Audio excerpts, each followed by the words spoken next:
아멘. 오늘 본문은 누가복음 12장 22절에서 34절까지입니다. 누가복음 21장 22절에서 34절까지 한 목소리로 읽겠습니다. 또 제자들에게 이르시되 그러므로 내가 너희에게 이르노니 너희 목숨을 위하여 무엇을 먹을까 몸을 위하여 무엇을 입을까 염려하지 말라. 목숨이 음식보다 중하고 몸이 의복보다 중하니라. 까마귀를 생각하라. 심지도 아니하고 거두지도 아니하며 골방도 없고 창고도 없으되 하나님이 기르시나니 너희는 새보다 얼마나 더 귀하냐. 또 너희 중에 누가 염려함으로 그 길을 한 자라도 더할 수 있느냐. 그런즉 가장 작은 일도 하지 못하면서 어찌 다른 일들을 염려하느냐. 백합화를 생각하여 보라. 실도 만들지 않고 짜지도 아니하느니라. 그러나 내가 너희에게 말하노니 솔로몬의 모든 영광으로도 입은 것이 이 꽃 하나만큼 훌륭하지 못하였느니라. 오늘 있다가 내일 아궁이에 던져지는 들풀도 하나님이 이렇게 입히시거든 하물며 너희일까 보냐. 믿음이 작은 자들아, 너희는 무엇을 먹을까 무엇을 마실까 하여 구하지 말며 근심하지도 말라. 이 모든 것은 세상 사람들이 구하는 것이라. 너희 아버지께서는 이런 것이 너희에게 있어야 할 것을 아시느니라. 다만 너희는 그의 나라를 구하라. 그리하면 이런 것들을 너희에게 더하시리라. 적은 무리여 무서워 말라. 너희 아버지께서 그 나라를 너희에게 주시기를 기뻐하시느니라. 너희 소유를 팔아 구제하여 낡아지지 아니하는 배낭을 만들라. 곧 하늘에 둔 바 다함이 없는 보물이니 거기는 도둑도 가까이 하는 일이 없고 좀도 먹는 일이 없느니라. 너희 보물 있는 곳에는 너희 마음도 있으리라. 아멘. 아멘. 우리가 어제 주일날 그 13절에서 21절 말씀을 이제 살펴보았는데 그곳에서 주는 교훈이 주로 세상의 물질을 적극적으로 사랑하는 자들, 그러니까 특히 부자들을 향한 권고의 말씀이었다면 오늘 본문은 이제 세상의 염려와 불안 속에서 살아가는 자들, 특히 세상에 재물이 없는 가난한 자를 향한 그런 권고의 말씀이다, 이렇게 말할 수 있겠습니다. 우리가 살아가는 세상은 정말 돈을 최고로 여기는 세상이죠. 물질적인 욕망이 부끄러움이 없이 추앙되고 있는 세상입니다. 고귀함의 잣대도 인격의 품격도 행복의 척도도 다 소유의 많고 적음이 결정하는 것이 현실입니다. 오직 먹고 마시고 즐거움을 향유하는 것, 그것을 최고로 추구하는 세상 가운데서 신자는 어떻게 살아가야 할까요? 먼저 걱정과 염려를 하지 말라, 이렇게 말씀하시는데 어떻게 걱정하지 않고 살 수 있을까요?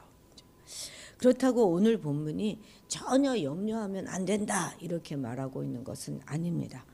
사람이 염려, 근심, 걱정 이런 걸 하지 않고 어떻게 살아갈 수가 있겠습니까? 염려나 근심이나 걱정도 사실은 하나님이 자기 형상대로 창조된 그 인간에게 주신 오직 인간만이 지니고 있는 고유의 기능입니다. 주께서도 십자가를 지시기 전날 밤에 정말 겟세마네 동산에서 큰 근심을 하셨지 않습니까? 여기서 말하는 염려하다 하는 말에 헬라어의 어원을 찾아 생각해 보면 습관적으로 또 반복적으로 염려하고 근심하는 것을 하지 말라 하는 것입니다. 한마디로 말해서 습관적으로 생활에 대해서 염려하고 근심을 잘하는 사람은 정말로 신앙에 문제가 있는 사람입니다. 왜냐하면 습관적인 근심, 염려는 곧 하나님의 능력과 사랑에 대한 의심의 또 다른 얼굴이 되기 때문입니다. 출애굽한 이스라엘 백성들은 광야 40년 동안 내내 이 습관적인 염려와 근심으로 하나님을 의심했고 또 그 의심으로 불신앙의 열매들을 낳게 되었습니다. 그래서 결국 어떻게 되었습니까? 그들은 광야에서 유리 방황하다가 모두 다 그곳에서 죽고 말았고 오직 믿음이 있었던 여호수아와 갈렙만이 언약의 땅을 얻게 되었습니다. 염려와 근심이 습관화된 사람은 결코 온전한 신앙생활을 할 수가 없어요. 걱정과 염려도 일종의 습관 아닙니까? 우리 주변에도 보면 습관적으로 한숨을 쉬는 사람들 있잖아요. 이러한 습관적인 염려와 근심은 우리의 의심과 불신앙을 낳게 되고 또 그래서 세상의 죄와 불의와 타협하여서 자기 문제를 막 스스로 해결하려고 그렇게 하는 지경에 이르게 합니다. 22절에서도 그렇고 23절에서도 그리고 26절에서도 보면 염려하지 말라 이렇게 거듭거듭 주님은 권고하고 계십니다. 그렇다면 염려하지 말고 무엇을 하라고 말씀하시는 것일까요? 24절 우리 같이 읽어보도록 하겠습니다. 까마귀를 생각하라. 심지도 아니하고 거두지도 아니하며 골방도 없고 창고도 없으되 하나님이 기르시나니 너희는 새보다 얼마나 더 귀하냐. 27절도 읽어볼까요? 백합화를 생각하여 보라. 실도 만들지 않고 짜지도 아니하느니라. 그러나 내가 너희에게 말하노니 솔로몬의 모든 영광으로도 입은 것이 이 꽃 하나만큼 훌륭하지 못하였느니라. 아멘. 그러니까 까마귀와 백합화를 생각하여 보라 이렇게 말하지 않습니까? 그러니까 염려하지 말고 생각을 하라는 거예요. 생각을. 그럼 먼저 우리 까마귀를 좀 먼저 생각해 봅시다. 까마귀는 먹기 위해서 심지도 않고 거두지도 않고 또 거둔 식량을 모아둘 창고나 골방도 하나 없습니다. 그럼에도 까마귀는 결코 굶어 죽지 않는다는 거예요. 이는 하나님께서 친히 기르시기 때문이다 이렇게 말합니다. 더군다나 이 까마귀는요 유대인에게 있어서는 아주 부정한 그런 동물입니다. 그에 비하면 성도들은 얼마나 존귀한 존재들입니까? 성도들은 하나님의 택한 백성이요 그분의 자녀입니다. 부정한 동물조차도 관심을 가지고 기르시는 하나님께서 어찌 하나님의 택하신 성도들을 돌보지 않으시겠습니까? 자, 이번에는 백합화를 좀 생각해 봅시다. 백합화는 자신의 옷을 입기 위해서 실을 짜지도 않고 만들지도 않습니다. 그런 일 절대 하지 않아요. 그러나 백합화는 사람이 공들여 짠 어떤 옷보다 더 아름다운 옷을 입고 있지 않습니까? 사람이 만들어낸 그 어떤 물감으로도 그런 자연의 색을 그렇게 다 그대로 표현하지 못합니다. 그 옷은 그러면 누가 지어준 옷입니까? 바로 하나님이 지어 입혀 주셨습니다. 백합화는 한때 피었다가 덧없이 사라져버리는 식물임에도 불구하고 하나님께서 그렇게 아름답게 입히시는데 하나님께서 백합화보다 더 귀한 자기 백성들의 입는 문제를 어찌 방치하고 두고만 계시겠습니까? 대개의 경우 믿음에 없는 사람의 특징은요. 어려운 문제가 닥쳤을 때 생각하지 않고 걱정만 한다는 것입니다. 그러니까 염려 때문에 정상적인 사고의 기능의 그 사고 능력이 순간 다 그냥 마비되어져 버리는 것이죠. 우리는 문제가 닥칠 때마다 생각할 줄 아는 그런 성도가 돼야 하겠습니다. 궁극적으로 하나님은 어떤 분이시며 나는 하나님께 어떤 존재이고 지금 이 상황에 하나님은 어떤 일을 나한테 해주실 수 있는가 또 그리고 과거부터 지금까지 하나님 나를 어떻게 도와주셨는가 이런 것들을 찬찬히 생각해 본다면 현재 닥친 상황이 그렇게 절망적이지는 않구나 하는 것들을 알게 될 것입니다. 자, 25절 26절 읽어볼까요? 또 너희 중에 누가 염려함으로 그 키를 한 자라도 더할 수 있느냐? 그런즉 가장 작은 일도 하지 못하면서 어찌 다른 일들을 염려하느냐? 아멘.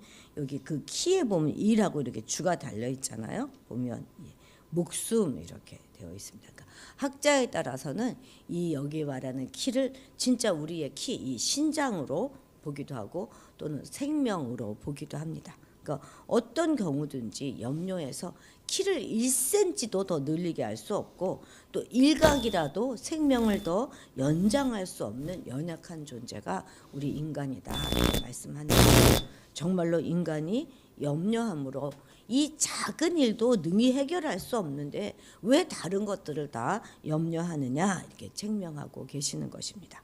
염려가 나쁜 것은 그것이 하나님에 대한 불신의 또 다른 모습이기 때문이라 말씀드렸죠. 하나님의 전능하신가 신실하심을 믿지 못하기 때문에 스스로 그 문제를 해결하고자 그 문제를 끌어안고 고민하는 것입니다. 그런데 그런 염려는 조금도 문제 해결에 도움이 되지 않습니다. 정말 염려라고 하는 것은 백해무익한 것이죠. 만약 염려함으로 그 키를 조금이라도 키울 수 있다면 저는 지금쯤 팔등신 미인이 됐을 것입니다. 우리가 살아가는 이 사회, 현대 사회는 과거의 농경 사회하고 비교하면 비교할 수 없을 만큼 도시화되고 문명화되어졌어요. 그래서 사회가 복잡하고 발달한 만큼 현대인들은 정말 많은 문제를 끌어안고 살아가고 있습니다. 그래서 더 많은 염려를 하는 것 같아요. 마치 염려 공장같이 끊임없이 공장을 염려를 막 생산해내는 것이 바로 이 현대인들입니다. 그러나 예나 지금이나 그 염려의 근본 원인이 하나님께 대한 불신이라는 점과 그 염려가 어떤 문제를 해결하는데 아무런 도움이 되지 않는다 하는 것은 변함이 없습니다. 더군다나 염려는 사람의 마음을 상하게 할 뿐이어서 건강마저도 해칠 뿐입니다. 그렇기 때문에 우리는 백해무익한 담배를 끊어야 되는 것처럼 이 염려도 끊어야 되는 거예요. 아주 문제만 생기면 걱정하고 염려하는 습관성 고질병, 염려 고질병으로부터 해방되어서 영적으로 더욱더 건강한 성도들이 되어야 하겠습니다. 32절 같이 읽겠습니다. 적은 무리여 무서워 말라. 너희 아버지께서 그 나라를 너희에게 주시기를 기뻐하시느니라. 아멘. 정말 그렇습니다. 하나님 나라를 구하는 천국 백성은 정말 소수의 무리들입니다. 사실 그래서 소수에 속하였기 때문에 더욱더 불안하고 두려움에 빠지게 되는 것이겠죠. 왜 대개의 경우에는 이렇게 다수의 무리에 속해 있을 때 마음에 좀 안도감이 느껴지잖아요. 소수에 속한 자들은 웬만한 소신으로 단단하게 무장이 되어져 있지 않으면 정말 언제나 불안한 법입니다. 사실 저희 아이들이 홈스쿨 하지 않습니까? 다른 아이들은 다 학교를 가고 있는데 집에서 공부하도록 하는 이 결단을 내리는 거, 이게 이제 보통 어려운 결단이 사실 아닌 것입니다. 다른 사람들이 선호하고 추구하는 바가 자신의 그것과 생판 다를 때 나는 뭔가 틀린 것이 아닌가, 이렇게 해서 살아갈 수 있을까 하는 불안감과 더불어 또 다수 공동체에 대해서 소외감을 느끼게 되는 것은 어쩌면 당연한 일인지도 모르겠습니다. 이런 점에서 천국 백성들도 마찬가지죠. 세상 사람들은 우선적으로 먹을 것과 마실 것, 즉 육신의 필요와 안락함을 먼저 추구하며 살아가잖아요. 그런데 예수님께서는 자신의 제자들에게 무엇을 먹을까, 무엇을 마실까, 그것은 근심하지도 말고 구하지도 말아라, 이렇게 말씀하시지 않습니까? 그리고 어떻게 하라 그러세요? 그의 나라, 하나님의 나라를 구하라 하십니다. 이것은 정말 세상의 다수의 사람들과는 근본적으로 다른 방법의 삶을 추구하라, 이렇게 하시는 명령입니다. 그러니까 다수 속에서 소수가 되어 살아가라, 이렇게 하시는 말씀이죠. 그런데 이 명령은 결코 우리 형편도 모르고 내려진 아주 무책임하고 일방적인 명령이 결코 아니라는 거예요. 이 명령을 주신 주님은 천국의 백성들이 다수 속에서 소수로 살아가는 것, 그것이 어떤 것인지 너무나 잘 이해하고 계신 그런 분이십니다. 우리 예수님이 바로 무리 가운데 소수로 사셨잖아요. 우리 예수님이 바로 왕따로 사시지 않으셨습니까? 그래서 우리 주님은 먹을 것과 마실 것, 그런 것들을 우리에게 더해 주시겠다, 이렇게 약속해 주시는 것이고, 또 두려워하지 말라 말씀하십니다. 더 나아가 주님은 소수의 천국 백성들을 향해서 하늘에 계신 천부 하나님께서 그 나라를 그들에게 주시기를 기뻐하신다 이렇게 말씀하시면서 격려하십니다. 이것은 정말 우리에게 위로가 되고 소망이 되고 그리고 용기가 되는 말씀이죠. 비록 우리가 이 땅에서 소수로 살아가기는 하지만 하나님의 관심과 돌보심과 미래에 대한 약속이 바로 우리에게 주어져 있습니다. 그렇기 때문에 우리는 이 세상의 그런 세상 속에서의 삶에서 천국 백성으로서의 분명한 정체성을 가지고 하나님 나라를 더욱 힘써 추구하는 그런 자들이 되어야 하겠습니다. 33절 같이 읽겠습니다. 너희 소유를 팔아 구제하여 낡아지지 아니하는 배낭을 만들라. 곧 하늘에 둔 바 다함이 없는 보물이니 거기는 도둑도 가까이 하는 일이 없고 좀도 먹는 일이 없느니라. 아멘. 누가복음을 읽으면서 참 제가 많이 느끼는 거는 이웃에 대한 구제에 대하여 굉장히 많은 부분을 강조하고 있고 심지어 그것이 우리의 구원과도 직접적으로 연결이 되어 있는 것처럼 성경은 말하고 있다는 거예요. 너무 우리가 구제에 관해서 소홀히 생각하지 않았나 하는 것들을 참 많이 생각하게 됩니다. 물질에 대해 염려치 말라 하시고 우선적으로 하나님 나라를 구하는 그런 방법들을 이렇게 이제 좀 얘기해 주시는데 이제 뭐라 그래요? 그 물질을 가장 선하게 선하게 그 사용하는 방법에 관하여 말씀해 주고 계시는데요. 그게 뭐라는 거예요? 바로 가진 소유를 팔아서 구제하라고 하는 거예요. 대부분의 사람들은 자신이 현재 소유하고 있는 그 소유의 여유분을 가지고 그 여유분 내에서 생활의 규모와 형편을 고려하여서 가능한 경제적으로 구제하는 것이 일반적입니다. 내가 쓰고 남은 것에서 구제하죠. 그래서 너희 소유를 팔아 구제하라 하시는 이 주님의 말씀은 정말 부담스럽기가 짝이 없는 말씀입니다.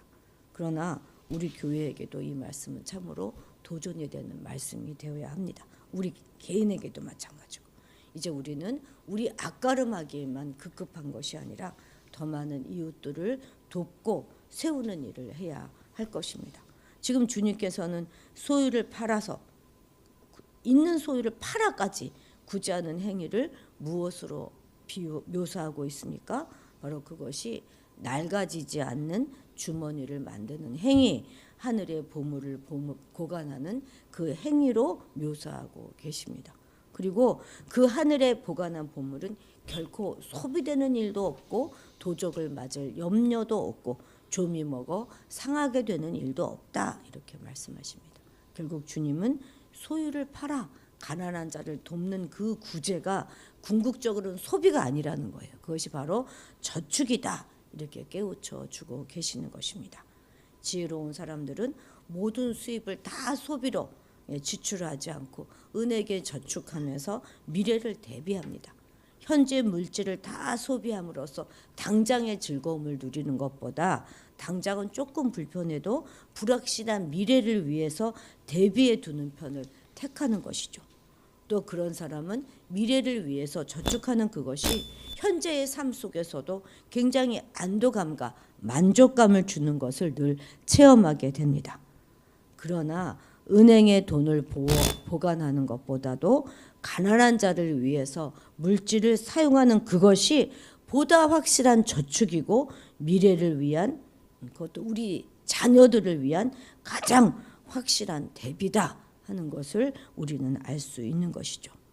앞서 나왔던 어리석은 부자의 곡간과 지금 하늘 곡간이 대조되고 있어요. 전자는 다 잃어버리고 소멸됩니다. 그런데 후자는 그렇지 않다는 것이죠. 제자들은 소멸되고 잃어버릴 일로 염려하지 않고 하나님이 기억하실 영원한 일에 우선순위를 두고 살아가는 사람을 말하는 것입니다.